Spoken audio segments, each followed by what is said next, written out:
Spook here, and I'm just out and about here, guys, out on the land. And you'll see in the beginning, I do a little bit of bird watching too, guys. I like a little spot of bird watching for sure. I go out and try to see different birds different times of the day. Today was just an easy one. There was a woodpecker banging on the mailbox this morning, and that was pretty cool. I put that on Instagram. It's a couple thousand views before I come up here. And I just want to bring that back to you guys. Like, thank you so much on Instagram. In the last 40 some days, guys, I had over 1 million views on Instagram, which is just crazy. I had a flashlight video that was over 500,000 views. Just insane, guys. It's opened up a lot of doors for me. It's got me some ambassadorships to some, pretty big companies, because they know I can kind of deliver on the views. And YouTube, guys, I want to get back up there to having some good numbers on there, but it's not a big deal. It's more to hang out with you guys. But Instagram's doing really well. I want you to check out all those codes, guys. Save yourself some money on G-Shock, on Weatherwool, Leonard Leatherworks. We're going to have a giveaway coming up with Leonard Leatherworks here in the next couple weeks. I may throw in some items. I may just leave it at what he's got, because his stuff's awesome, guys. So for a giveaway through him is going to be just awesome. But anyway, guys, one of the reasons I'm out is, besides getting some exercise, guys, I asked one of the main questions I have been asked a lot of the time is, what do I think of the Fallkniven F1? Do I like it? Do I like the convex better than a Scandi grind? Or just a lot of different questions about the F1. And for anyone that's new to the channel, this is a Leonard Leatherworks rig. I have a video of my first impressions of this. I absolutely love it, guys. And how I'm wearing it, I've got it slung around my chest here with some paracord, and it runs through the 2 loops and through the belt loop. And then you've got a very easy access baldric style setup. Now I can swing this around my arm and carry it like that, but I prefer it right here in the front, because I always know where my knife is. There's no question. Okay, look down, my knife's there. I can feel it, my knife's there. So, never are you going through the bush, or you going, oh, did I just drop my knife, or was it sticking out of the sheath and get pulled out? I know a guy who lost a $350 knife, guys, because he had a lanyard around the handle, and he was out trudging around through the bush, and the lanyard must have got caught on a stick and pulled the knife out of his sheath. He walked 3 miles away. By the time he got back to his vehicle, he realized his $350 knife wasn't there. He went back to get it and could not find it because it was dark. So that just goes to show, guys, that's a lot of money, and that's a lot of aggravation. Your knife, in a lot of cases, could be your life, okay? So the thing is, guys, you lose it, then you're in a world of trouble. So I like to carry it this way. I think I'm going to carry most of my knives this way anyway, and have a few of Leonard Leatherworks sheaths made for some of my other ones. Now, I'm not knocking any sheath knives. My XXX, they're all normal, just sheath knives. But trudging through a lot of the brush and everything, I do like having a knife this way. Not saying I won't carry them that way, because I do carry them that way too, and I'm still going to carry them on my belt. I do prefer carrying this if you're going, we'll say, deep woods walking, I guess. But yes, I love the F1. I love this rig. One thing I do like about it, guys, is one of the things that Morris Kohansky always said is his preferred knife would be about the width of your palm. And obviously a full tang knife is important. This one has a sharp 90-degree spine, which I absolutely love. And the convex grind, guys, I've had this and I use it every day, basically. Like, I've had this at least once in a while every single day, and I've never had to really sharpen it. So one thing I like is you can get a super grip on this. It's got like a TP kind of like rubber handle, and it's got that chamfer or checker plate in it.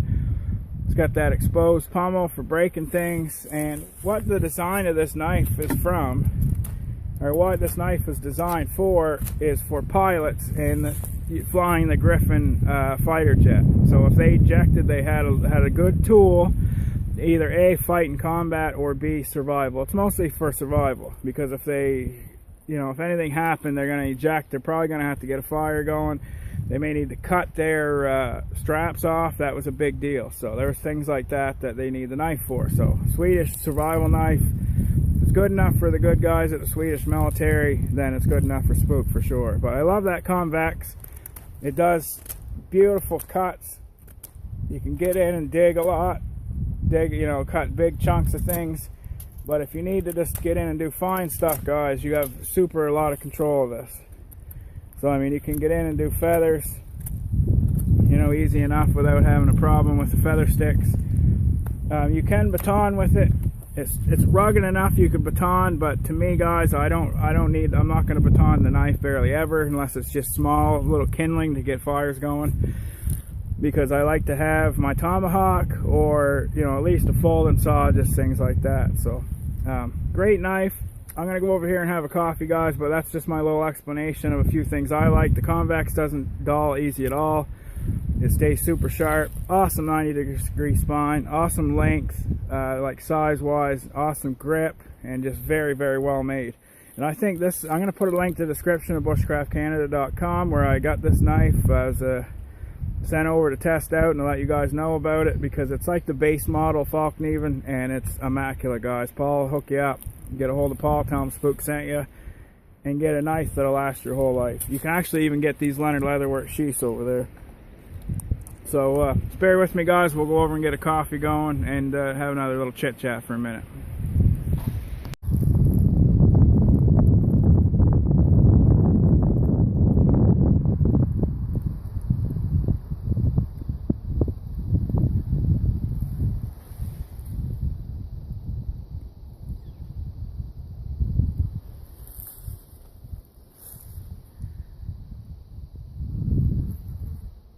I'm back at the old homestead here. The wind picked up quite a bit, and honestly, guys, it's so dry around here. We've been having like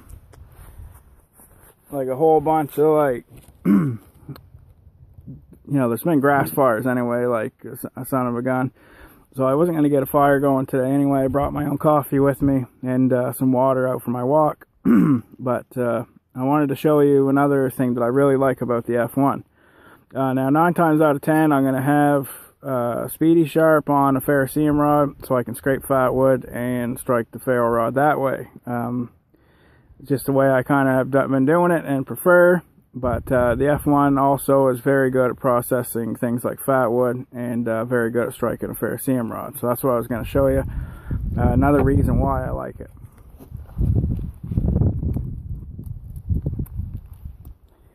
"90-degree spine is perfect for this kind of stuff. We got a nice piece of fat wood here.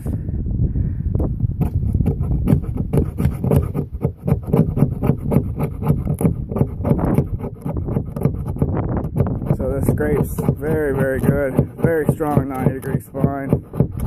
Very sharp. I mean, strong too, but sharp is the word I was going for. So you get in there and I can dig into and get some really good fine Maya dust like that. And this stuff is very, very, very easy to get, your birch bark and stuff going. Those are going to be my 2 main components that I like to have, guys. No matter what I do out in the bush, I have something like this in my pocket. This was actually in the kangaroo pocket of my anorak here.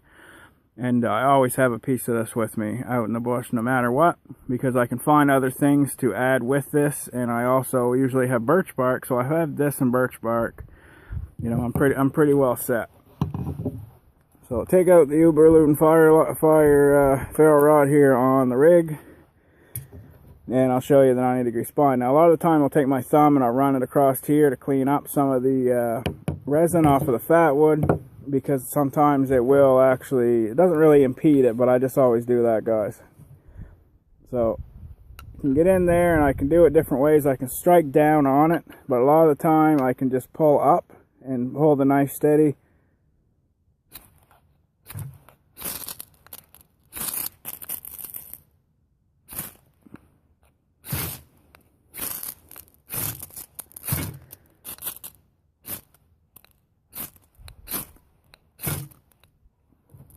Drop some sparks down in there, and then you've got your components of what you're going to need, no problemo kind of thing. But as I said, we're not out making fire right now, but there's just a lot of reasons, guys, why I like this knife. So A lot of people had asked me about it lately, and it was a thing that I had said. A guy had asked on Instagram, Willowy Woodsman, and I believe my friend Wade, Forest Walker 1965, he got in on it, chimed in. They liked the convex. I liked my convex as well. I love Scandies too, guys, but to me, this has just lately been, you know, I switch out knives, guys, but to me lately, this has been the knife I like to carry. I love my triple X's. I carry them a couple days a week, but I just find myself going back to this. Now, that being said, pretty soon, like I said, if you guys pay part of it, I'm going to be there's going to be a giveaway here coming up with Leonard Leatherworks. I'm going to have a Leonard Leatherworks item to give away, and you can look into getting one of these rigs, guys. If you have this knife and this rig, that's what's inside. The shavings I just put on there are the shavings that are inside of this case. This is designed to fit a DC sharpener, DC 3 or 4 sharpener, or Zippo lighter. But I just have in here, I have my fishing kit, and I also have my some fat wood shavings like I just lit right there inside there. Now, if I had been striking down on it, I would have got it. But honestly, guys, I'm getting away from doing that because you can, for one, injure your hand, but for two, if just pulling it up on it, guys, it just seems, I mean, it may take a few extra strikes, but it's safer to me because you're holding the knife stationary, you're not flinging the knife around, and, you know, it's a sharp knife. So, love the convex, love the F1, it's a great knife, guys. Just answering a few questions about that for a reference video, but stay tuned, guys. We got lots coming up. We got the codes that are still going to be up there. They're still up on Weatherwool, Leonard Leatherworks, G-Shock, Army Tack. We're going to be having a camp out specifically out with them pretty soon. Just waiting on some word about another item coming in, and we're golden. So another G-Shock coming in too, hopefully at the end of the week, and we'll be doing another video on that. That's going to be pretty cool. It's going to be more of the summer watch for just every day. My Rangeman that I'm wearing right now is, you know, I wear this watch every day, but the one that's coming in is going to match some stuff. It's going to be cool. So anyway, guys, stay safe. Spook signing out. Keep your stick on the ice, and get an F1. I'll put a link in the description to bushcraftcanada.com where you can get these at. They're a good knife, very good knife. Take her easy, guys.